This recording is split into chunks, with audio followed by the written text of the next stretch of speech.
In this tutorial, Stacey Broughton will guide you through a style incorporating pin curls and finger waves on a head block. Head blocks are a great resource giving learners the opportunity to master the technical aspects of basic techniques before applying them to a client or model. Having mastered the technique, the skills can be transferred onto a live head where other considerations need to be accommodated, such as growth patterns, texture, and suitability. Historically, finger waves were best worked on permed or curly hair using the curl from the perm process or natural texture with an application of combed-in product and fingers to achieve flat waves working into a curled shape. Generally, finger waves are worked from the natural parting. They can be worked back without a parting utilising the natural movement and growth patterns of the hair. Hello, my name is Stacey Broughton. Welcome to MHD. Today's tutorial is about finger waves and pin curls. In this instance, a parting is placed on the left-hand side which works on a curve back to the crown. Appropriate product is applied ensuring even coverage and saturation to wet hair. In this instance, a medium hold styling mousse is used. Hydrogen bonds are broken by water and reformed into temporary positions when the hair is dried. This is known as beta-keratin. Styling products coat the hair shaft and protect the hair from humidity, conditions the hair, secures the hair in place, reduces static electricity, and gives the style longevity. The hair is collar length with graduation, with a medium curl perm. The texture and density is medium to fine. The key to a finger wave technique is the positioning of the fingers and their tension, and the combing direction. The first curl, the hair is combed slightly away from the parting in a natural direction across the head. It is held in place by the middle finger. Next, the comb is used to change the direction of the wave with a flicking, quick motion. Please note, different ends of the comb are used. The thick end is to achieve direction and the thin end is to spread and flatten the wave for an even result. Also note that where the direction of the wave changes, this is known as the crest. The first curl is always combed across and down over the hairline. This will create a perimeter frame. The next crest is then created. The middle finger is still holding the initial wave, then the index finger secures the second part of the wave, and then the hair is combed back again. Next, the fingers move along the indentation. Please note that the middle finger always provides the tension, and the index finger moves up and down to help achieve the shape and employs tension when the wave direction changes. Once the first curl has been achieved, the crest is moved back and up and over towards the parting and crown. Please note, the head surface is round and therefore the wave has to adopt a round movement. The same process is used to create the next crest. The curl moves towards the front of the face. To keep the tension and movement, a flat grip is placed just before the crest on the indentation. There are a variety of grips on the market. Some have a pad that do not mark the hair and some have two prongs. The pins are placed throughout the perimeter. Once the grips are in place, the crest around the crown is combed into place. Please note that the crest works from the start of the first wave. It continues to the front hairline and then back up towards the crown, then down towards the front hairline, and then works up and around the opposite side. This means that the hair follows the natural movement around the crown. It is important to check your initial shape is still intact throughout the entire process.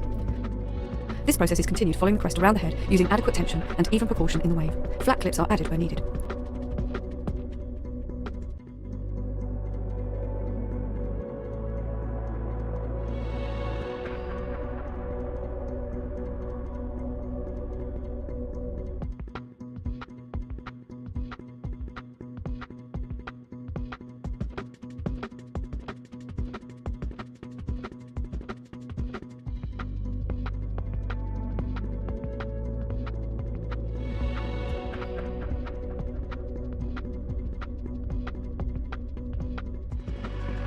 The same process is repeated on the second side, ensuring that the movement of waves follow the pattern of the crest from the crown.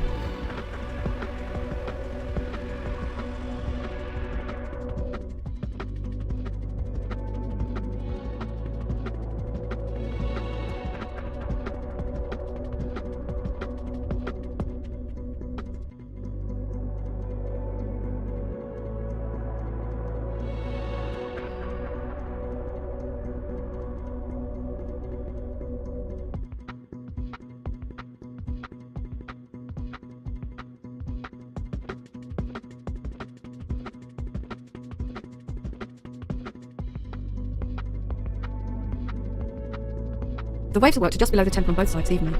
Please note a small section of the hair is left out in the hairline perimeter, which will be pin curled at a later stage. Finger waves are often used in the editorial arena. As you can see, Snowden Hill sculpts extreme waves using gel and water. This combination of product makes the hair easy to manipulate and pliable for a high fashion result.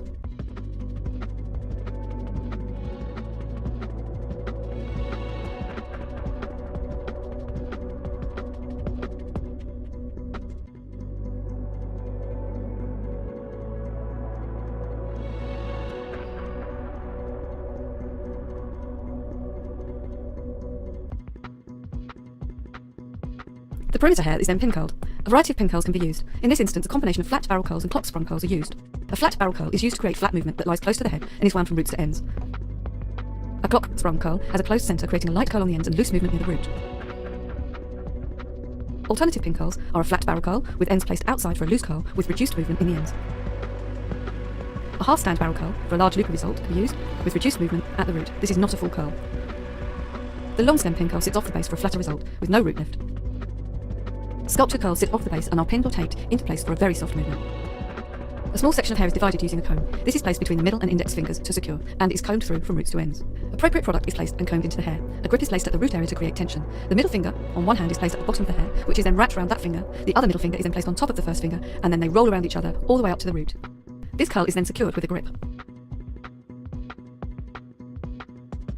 Subsequent sections are taken around the perimeter, ensuring the same amount of hair for an even curl.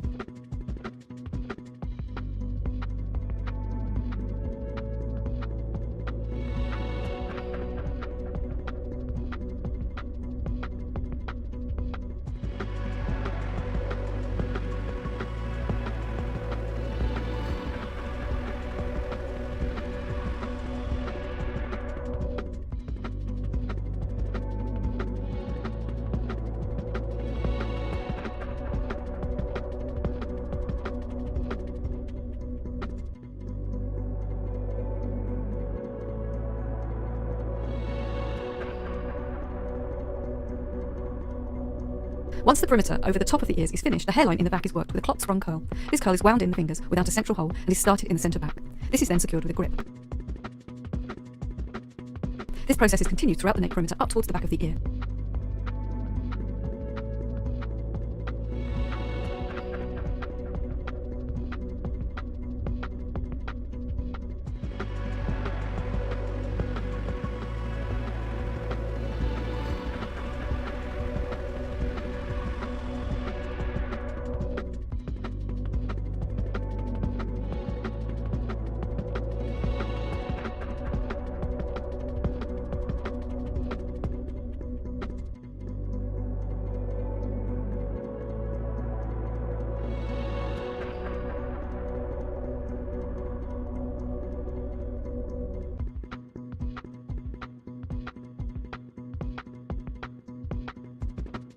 The same process is repeated on the second side.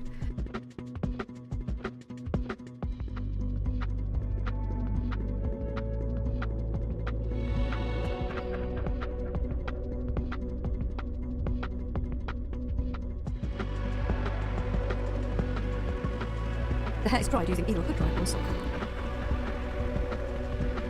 The hair is allowed to pull. The pins are removed and the hair is dressed to desired result.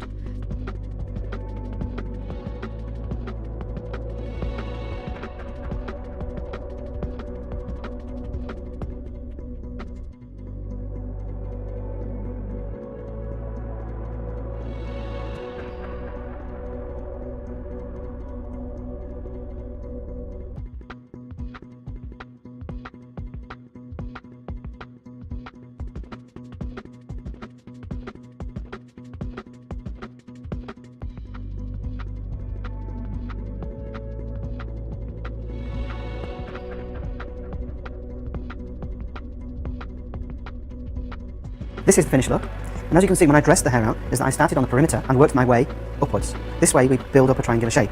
We keep this top area very flat and we expand the middle area, so we're building the shape as we work through it with a small brush. The finger waves are a flat movement. The pin curls are designed to build the shape, and we mix the two techniques together with forward and reverse pin curls, which will match into the finger waves. The final result, a beautiful flat wave through the top interior and front perimeter with a supporting variety of curls for a refreshed modern take on a 20s flapper look.